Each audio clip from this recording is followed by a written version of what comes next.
வணக்கம் வணக்கம் வணக்கம் நண்பர்களே.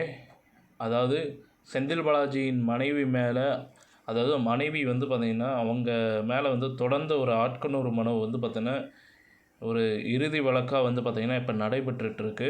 அது மட்டும் இல்லாமல் செந்தில் பாலாஜி அவர்களை வந்து பார்த்திங்கன்னா உடனடியாக சிறையில் உள்ள அதாவது மருத்துவமனைக்கு வந்து பார்த்திங்கன்னா மாற்றப்பட வேண்டும் என்று வந்து பார்த்திங்கன்னா அமலாக்கத்துறை வழக்கறிஞராக இருக்கக்கூடிய துஷ்ரா மேத்தா அவர்கள் வந்து பார்த்திங்கன்னா கூறியிருக்கிறாரு.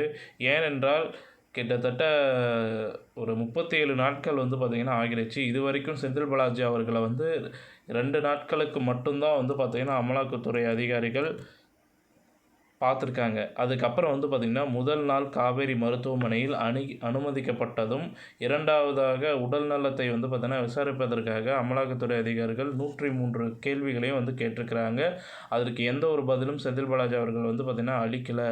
அதுதான் அவர்களை வந்து பார்த்திங்கன்னா பார்த்த கடைசி நாள் அப்படின்ற மாதிரியும் அமலாக்கத்துறையினர் வந்து பார்த்திங்கன்னா அவங்களுடைய வழக்கறிஞராக இருக்கக்கூடிய துஷ்ரா மேத்தா வந்து பார்த்திங்கன்னா அவர்கள் நீதிபதி கார்த்திகேயனிடம் சொல்லியிருக்கிறாரு. அது மட்டும் அல்லாமல் அவர்களிடம் இருக்கக்கூடிய தகவலும் அனைத்தையும் வந்து பார்த்திங்கன்னா வெளியிட்டாங்க. ஸோ இன்று செந்தில் பாலாஜி அவர்கள் வந்து பார்த்திங்கன்னா நிச்சயமாக சிறையில் உள்ள மருத்துவமனையில் அனுமதிக்கப்பட்டால்தான் அவர் உயிரோடு இருக்கிறாரா இல்லையா என்ற தகவல் வந்து பார்த்திங்கன்னா கிடைக்கப்படும். அது மட்டும் இல்லாமல் இணையதளங்களில் வந்து பார்த்திங்கன்னா செந்தில் பாலாஜி அவர்கள் வந்து ஐஸ் பெட்டியில் பாதுகாக்கப்படுவதாக வந்து பார்த்திங்கன்னா தகவல்கள் வெளியாகிருக்கு.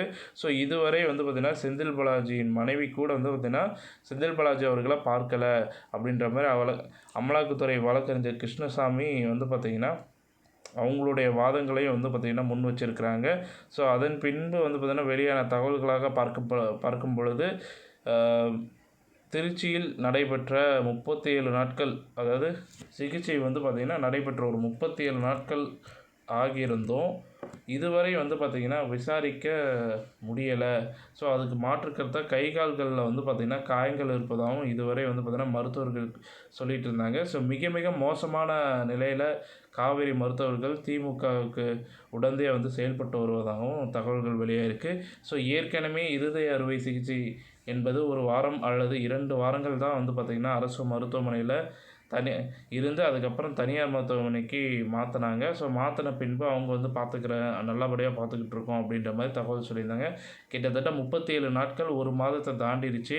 ஸோ இன்று வரை வந்து பார்த்திங்கன்னா எந்த ஒரு தகவலும் வெளியாகலை. செந்தில் பாலாஜி அவர்கள் வந்து பார்த்திங்கன்னா உருவப்படம் அல்லது வீடியோவாக எதுவுமே வந்து பார்த்திங்கன்னா வெளியிடல.